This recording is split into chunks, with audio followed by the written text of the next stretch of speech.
வணக்கம். தந்தையின் பாட்காஸ்ட் செய்திகளை வாசிப்பது ஜெபஸ்டின். முதலில் தலைப்புச் செய்திகள். மகாராஷ்டிரா சட்டப்பேரவைத் தேர்தலில் வெற்றி பெற்று மீண்டும் ஆட்சி அமைக்கிறது பாஜக கூட்டணி.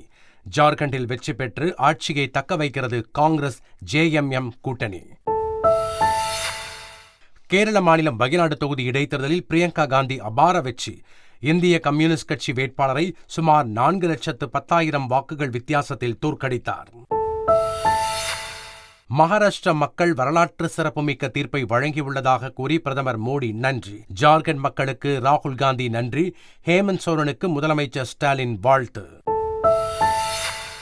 நாடாளுமன்ற குளிர்கால கூட்டத்தொடரை ஒட்டி டெல்லியில் இன்று காலை 11 மணிக்கு அனைத்துக் கட்சி கூட்டம்.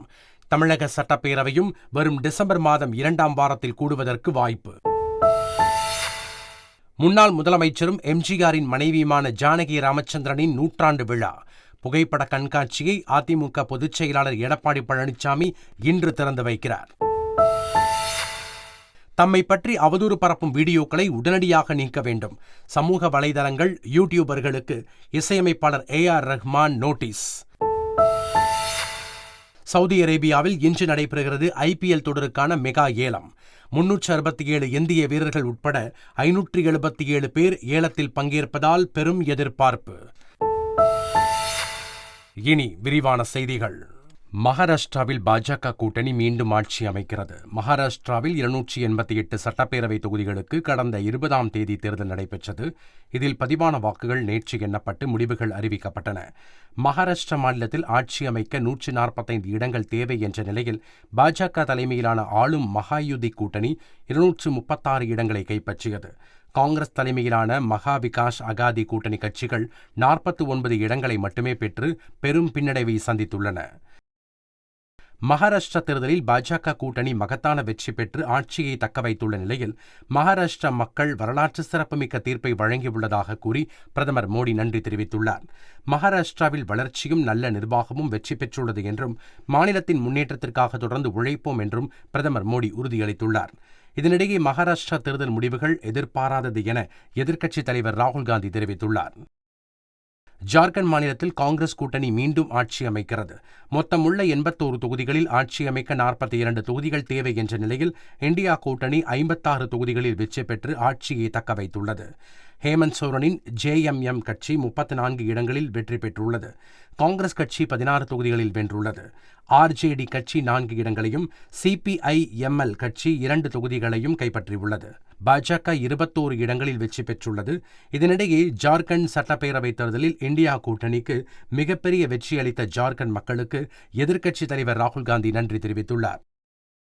ஜார்க்கண்ட் சட்டமன்ற குழு தலைவராக ஹேமந்த் சோரன் இன்று தேர்வு செய்யப்படுகிறார். ஜார்க்கண்ட் மாநில சட்டப்பேரவைத் தேர்தலில் JMM தலைமையிலான இந்தியா கூட்டணி வெற்றி பெற்று மீண்டும் ஆட்சியை பிடித்துள்ள நிலையில் தலைநகர் ராஞ்சியில் காங்கிரஸ் கட்சியின் சட்டமன்ற உறுப்பினர்கள் குழு கூட்டம் இன்று நடைபெறவுள்ளது. இந்த கூட்டத்தில் ஹேமந்த் சோரனுக்கு ஆதரவளிப்பது குறித்து முடிவெடுக்கப்பட உள்ளது. அதைத் தொடர்ந்து இந்தியா கூட்டணி சட்டமன்ற உறுப்பினர்களின் கூட்டுக் கூட்டமும் நடைபெறவுள்ளது. இந்த கூட்டத்தில் இந்தியா கூட்டணியின் சட்டமன்ற குழு தலைவராக ஹேமந்த் சோரன் தேர்வு செய்யப்பட உள்ளார். அதன் பிறகு ஹேமந்த் சோரன் ஆளுநரை சந்தித்து ஆட்சி அமைக்க உரிமை கோரவுள்ளார். கேரள மாநிலம் வயநாட்டில் நடைபெற்ற மக்களவைத் தொகுதி இடைத்தேர்தலில் பிரியங்கா காந்தி அபார வெற்றி பெற்றுள்ளார். அவர் கடந்த தேர்தலில் ராகுல் காந்தி பெற்ற வாக்குகளை விட அதிக வாக்குகள் வித்தியாசத்தில் வெற்றி பெற்றுள்ளார். பிரியங்கா காந்தி தன்னை எதிர்த்து போட்டியிட்ட இந்திய கம்யூனிஸ்ட் கட்சி வேட்பாளர் சத்யன் மொகேரியை 4,10,931 வாக்குகள் வித்தியாசத்தில் தோற்கடித்தார். இதனிடையே வயநாட்டில் உள்ள தனது குடும்பத்தினர் பிரியங்கா மீது வைத்துள்ள நம்பிக்கையை கண்டு தான் பெருமையடைவதாகவும் ராகுல் காந்தி தெரிவித்துள்ளார். நாடு முழுவதும் பல்வேறு மாநிலங்களில் நடைபெற்ற சட்டப்பேரவை இடைத்தேர்தலில் பாஜக கூட்டணி அபார வெற்றி பெற்றுள்ளது. 15 மாநிலங்களில் உள்ள 48 சட்டப்பேரவை தொகுதிகளுக்கு இடைத்தேர்தல் நடைபெற்றது. இதில் தேசிய ஜனநாயக கூட்டணி 26 தொகுதிகளிலும், இந்தியா கூட்டணி 10 தொகுதிகளிலும், இதர கட்சிகள் 12 தொகுதிகளிலும் வெற்றி பெற்றுள்ளன. இதனிடையே மேற்கு வங்கத்தில் 6 தொகுதிகளில் நடந்த இடைத்தேர்தலில் திரிணாமுல் காங்கிரஸ் வெற்றி பெற்றுள்ளது. ஜார்க்கண்டில் இந்தியா கூட்டணி வெற்றி பெற்றுள்ள நிலையில் ஹேமந்த் சோரனுக்கு முதலமைச்சர் ஸ்டாலின் வாழ்த்து தெரிவித்துள்ளார். இது தொடர்பாக வெளியிட்டுள்ள எக்ஸ் தள பதிவில் ஜார்க்கண்ட் வெற்றி மக்களாட்சிக்கும் மதச்சார்பின்மைக்கும் கிடைத்த வெற்றி என கூறியுள்ளார். மேலும் பழிவாங்கும் அரசியல் மற்றும் பல தடைகளை கடந்து 5 ஆண்டுகளில் பாஜக உருவாக்கினாலும் அத்தனையையும் துணிச்சலுடனும் உறுதியுடனும் எதிர்த்து நின்று ஹேமந்த் சோரன் வென்றுள்ளார் என தெரிவித்துள்ளார். தமிழக சட்டப்பேரவை வரும் டிசம்பர் மாதம் 2ஆம் வாரத்தில் மீண்டும் கூடுவதற்கு வாய்ப்புகள் அதிகமாக உள்ளதாக தகவல் வெளியாகியுள்ளது. டிசம்பர் 9, 10 மற்றும் 11ஆம் தேதிகளில் கூட்டத்தை நடத்த திட்டமிடப்பட்டுள்ளதாகவும் இதற்கான அறிவிப்பு அடுத்த ஓரிரு நாட்களில் வெளியாக அதிக வாய்ப்புள்ளதாகவும் தகவல் வெளியாகியுள்ளது. இந்த அறிவிப்புகளை ஓரிரு நாளில் சபாநாயகர் அப்பாவு வெளியிடுவார் என்று எதிர்பார்க்கப்படுகிறது. திருச்சி மாவட்டம் துறையூரில் மறைந்த முன்னாள் முதல்வர் கருணாநிதியின் 7 அடி வெண்கல சிலையை துணை முதலமைச்சர் உதயநிதி ஸ்டாலின் திறந்து வைத்தார். தொடர்ந்து நிகழ்ச்சியில் பேசிய அவர், அரசின் திட்டங்களுக்கு கலைஞர் பெயர் வைக்காமல் கரப்பான் பூச்சி பெயரா வைக்க முடியும் என்றும் கேள்வி எழுப்பினார். கூட்டணிக்காக பேரம் பேசும் அதிமுக கட்சியின் அவலநிலை வேறு எந்த கட்சிக்கும் இல்லை என்றும் விமர்சித்தார். தமிழகத்தின் முதல் பெண் முதலமைச்சரும் முன்னாள் முதலமைச்சர் எம்ஜிஆரின் மனைவியுமான ஜானகி ராமச்சந்திரனின் 100ஆண்டு விழா சென்னை வானகரத்தில் உள்ள ஸ்ரீவாரு வெங்கடாச்சலபதி பேலஸ் திருமண மண்டபத்தில் இன்று நடைபெறவுள்ளது. விழாவில் ஜானகி அம்மையார் 100ஆண்டு விழா புகைப்பட கண்காட்சியை அதிமுக பொதுச் செயலாளர் எடப்பாடி பழனிசாமி திறந்து வைக்கிறார். விழாவில் 100ஆண்டு விழா மலரை வெளியிட்டு ஜானகி அம்மையாருடன் பயணித்தவர்களை எடப்பாடி பழனிசாமி கௌரவிக்க உள்ளார். அதிமுக வரலாறு மற்றும் ஜானகி அம்மையாரின் வாழ்க்கை வரலாறு குறித்த குறும்படமும் எம்ஜிஆர் பேசும் குறும்படமும் விழாவில் திரையிடப்பட உள்ளது. நாட்டிய நடனம், கவியரங்கம், மெல்லிசை, பட்டிமன்றம், கிராமிய இசை நிகழ்ச்சி ஆகியவை விழாவை ஒட்டி நடைபெறவுள்ளது. கோவை தொண்டாமுத்தூர் தொகுதிக்குட்பட்ட கோவைப்புதூரைச் சேர்ந்த பெண்கள் பவள வள்ளிக்கும்மி என்ற பெயரில் வள்ளிக்கும்மி நடனம் பயின்று அரங்கேற்றம் செய்தனர். இந்த நிகழ்ச்சியில் சிறப்பு விருந்தினராக கலந்து கொண்ட அதிமுக முன்னாள் அமைச்சர் SP வேலுமணி வள்ளிக்கும்மி அரங்கேற்றத்தை பார்த்து ரசித்து அனைவரையும் வெகுவாக பாராட்டினார். பின்னர் அவர்களின் வேண்டுகோளை ஏற்று ஆயிரக்கணக்கானோர் முன்னிலையில் நடனக் கலைஞர்களுடன் இணைந்து SP வேலுமணி வள்ளிக்கும்மி நடனமாடி நடனக் கலைஞர்களை உற்சாகப்படுத்தினார். தமிழக வெற்றிக் கழக மாநாட்டிற்கு நிலம் தந்த விவசாயிகளுக்கு அக்கட்சியின் தலைவர் விஜய் விருந்தளித்து மகிழ்ந்தார். தமிழக வெற்றிக் கழகத்தின் முதல் மாநாடு கடந்த மாதம் 27ஆம் தேதி விழுப்புரம் மாவட்டம் பி சாலையில் நடைபெற்றது. இந்நிலையில் மாநாடு நடத்த நிலத்தை தந்த விவசாயிகள் உள்ளிட்டோருக்கு சென்னையை அடுத்த பனையூரில் உள்ள தமிழக வெற்றிக் கழக அலுவலகத்தில் விஜய் விருந்தளித்தார். விஜயை பார்த்தது மகிழ்ச்சி அளித்ததாகவும் தங்களிடம் அவர் ஒரு வார்த்தை கூட அரசியல் பேசவில்லை என்றும் விவசாயிகள் தெரிவித்தனர். சேலம் மாவட்டம் ஆத்தூர் அருகே மாணவர்களை கால் அழுத்த வைத்ததாக சஸ்பெண்ட் செய்யப்பட்ட ஆசிரியரை மீண்டும் பணியில் அமர்த்த கோரி மாணவர்களை சாலை மறியலில் ஈடுபட்டனர். கிழக்கு ராஜபாளையம் பகுதியில் உள்ள அரசு பள்ளியில் கணித ஆசிரியர் ஜெயபிரகாஷ் என்பவர் சேரில் அமர்ந்திருந்த போது மாணவர்கள் கால் அழுத்திவிட்டதாக வீடியோ பரவியது. இதனையடுத்து அந்த ஆசிரியர் சஸ்பெண்ட் செய்யப்பட்ட நிலையில் உடல்நிலை சரியில்லாத காரணத்தினால் ஆசிரியருக்கு முதலுதவி செய்ததாக மாணவர்கள் கூறியுள்ளனர். மேலும் ஆசிரியரை பணியில் சேர்க்க கோரி மாணவர்கள் சாலை மறியலில் ஈடுபட்டனர். கோவை மாவட்டம் அன்னூரில் சங்கிலி பறிப்பில் ஈடுபட்ட 4 இளைஞர்கள் கைது செய்யப்பட்டு நீதிமன்றத்தில் ஆஜர்படுத்தப்பட்டு சிறையில் அடைக்கப்பட்டனர். டீ கடையில் அமர்ந்திருந்த அஜித்குமார் என்பவரிடம் 4 பேர் கொண்ட கும்பல் கத்தியை காட்டி மிரட்டி 6.5 சவரன் சங்கிலியை பறித்துச் சென்றது. இதுகுறித்த புகாரின் பேரில் போலீசார் தனிப்படை அமைத்து குற்றவாளிகளை தேடி வந்தனர். இந்நிலையில் மாணிக்கம்பாளையத்தில் தனியார் நிறுவனத்தில் பணியாற்றி வந்த மதுரையைச் சேர்ந்த ராஜேஷ், முகேஸ்வரன், திவாகர் மற்றும் ராமநாதபுரத்தைச் சேர்ந்த தமிழ்ச்செல்வன் ஆகியோரை போலீசார் அதிரடியாக கைது செய்துள்ளனர். அவர்களிடமிருந்து நகையை மீட்ட போலீசார் 4 பேரையும் நீதிமன்றத்தில் ஆஜர்படுத்தி கோவை மத்திய சிறையில் அடைத்துள்ளனர். புதுச்சேரி மாநிலம் காரைக்கால் அருகே உள்ள நிரவியில் மதுபான விடுதியின் அறையிலிருந்து திடீரென புகை வெளிவந்ததாக கூறப்படுகிறது. அங்கு தீ விபத்து ஏற்பட்டிருக்கலாம் என சந்தேகித்து விடுதிக்கு சென்ற போலீசாருக்கு பேரதிர்ச்சி காத்திருந்தது. விடுதியின் அறையில் இருந்த 8 இளைஞர்கள் எடை மெஷின் மூலம் அளவுகோல் வைத்து கஞ்சா புகைத்ததை கண்டு போலீசார் அதிர்ச்சி அடைந்தனர். மேலும் சிறிய தண்ணீர் பாட்டிலில் துளையிட்டு அதில் பைப் மற்றும் கஞ்சாவை நுழைத்து தண்ணீரிலிருந்து வரும் புகையை வைத்து நூதன முறையில் போதையில் ஈடுபட்டதும் தெரியவந்தது. இதையடுத்து விடுதியில் தங்கியிருந்த 8 பேர், கஞ்சா கிடைக்க உதவிய ஒருவர் மற்றும் விடுதியின் மேலாளர் என மொத்தம் 10 பேர் கைது செய்யப்பட்டனர். அவர்களிடமிருந்து 30,000 ரூபாய் மதிப்பிலான 260 கிராம் கஞ்சா பாக்கெட்டுகள், கஞ்சா புகைக்கும் பைப்புகள், தண்ணீர் பைப், எடை இயந்திரம், செல்போன், பணம் என ஏராளமானவற்றை போலீசார் பறிமுதல் செய்தனர். தூத்துக்குடி மாவட்டம் ஒட்டப்பிடாரம் அருகே ஆன்லைன் ரம்மி விளையாட்டில் பணத்தை இழந்த கூலி தொழிலாளி தூக்கிட்டு தற்கொலை செய்து கொண்ட சம்பவம் சோகத்தை ஏற்படுத்தியுள்ளது. ஒட்டப்பிடாரம் அருகே சிலோன் காலனி பகுதியைச் சேர்ந்த கூலி தொழிலாளியான அருண்குமார் வேலைக்கு செல்லாமல் ஆன்லைன் ரம்மி விளையாடி வந்ததாகவும் ஒரே நாளில் அவர் 20,000 ரூபாயை இழந்ததாகவும் கூறப்படுகிறது. இதனால் மனமுடைந்த அருண்குமார் வீட்டில் தூக்கிட்டு தற்கொலை செய்து கொண்டுள்ளார். இதுகுறித்து போலீசார் விசாரணை நடத்தி வருகின்றனர். வேலூர் மாவட்டம் காட்பாடி அருகே அரசு நிலத்தில் வைக்கப்பட்ட சாமி சிலையை அதிகாரிகள் அகற்றிய போது பெண்கள் சாமியாடி எதிர்ப்பு தெரிவித்ததால் பரபரப்பு ஏற்பட்டது.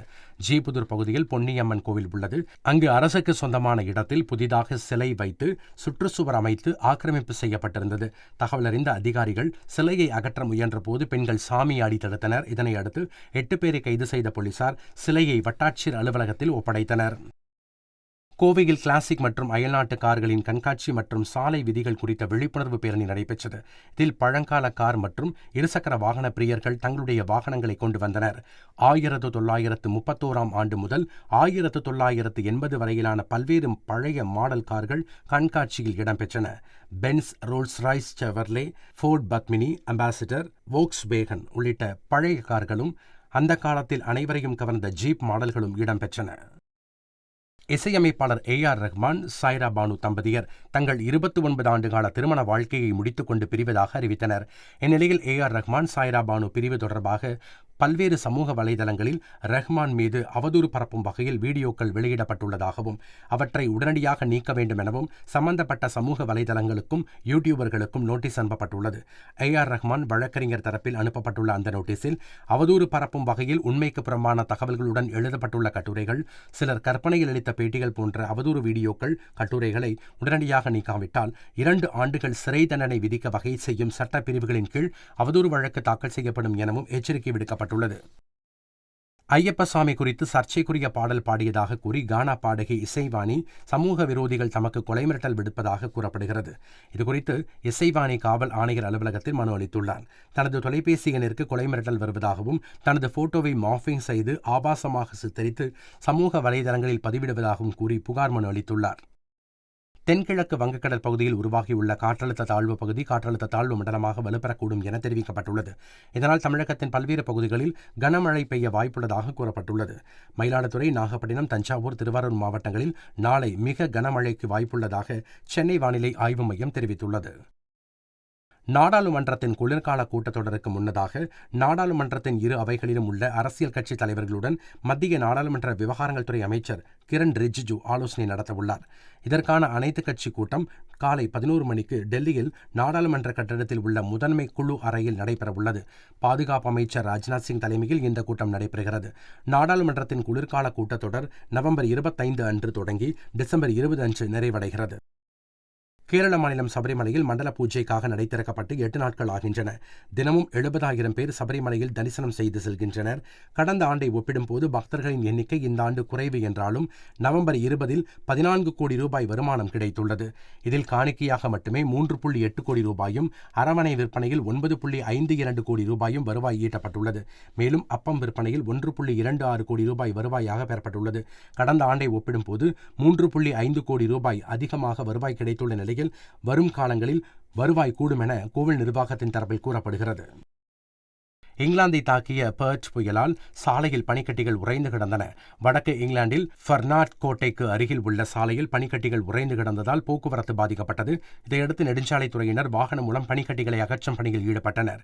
இதனையடுத்து ஸ்காட்லாந்து மற்றும் வடகிழக்கு இங்கிலாந்தில் பனிப்பொழிவிற்கான மஞ்சள் எச்சரிக்கை விடுக்கப்பட்டுள்ளது.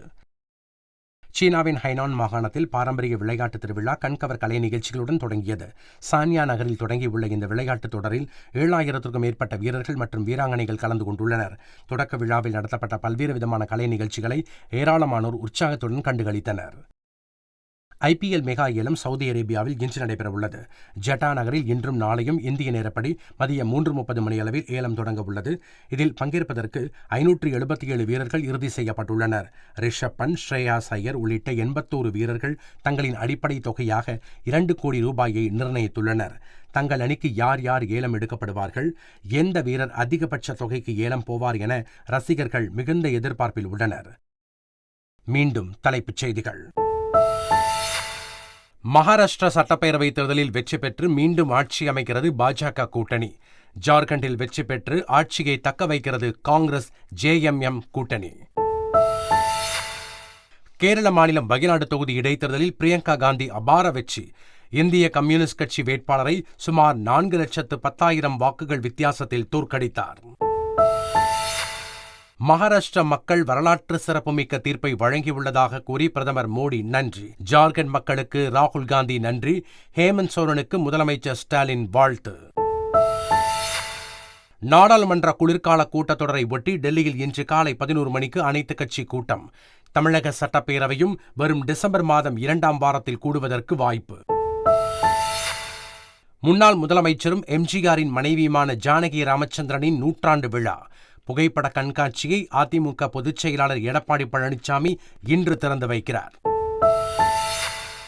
தம்மை பற்றி அவதூறு பரப்பும் வீடியோக்களை உடனடியாக நீக்க வேண்டும். சமூக வலைதளங்கள், யூடியூபர்களுக்கு இசையமைப்பாளர் AR ரஹ்மான் நோட்டீஸ். சவுதி அரேபியாவில் இன்று நடைபெறுகிறது IPL தொடருக்கான மெகா ஏலம். 367 இந்திய வீரர்கள் உட்பட 577 பேர் ஏலத்தில் பங்கேற்பதால் பெரும் எதிர்பார்ப்பு. இத்துடன் தந்தையின் பாட்காஸ்ட் செய்திகள் நிறைவடைந்தன. வணக்கம்.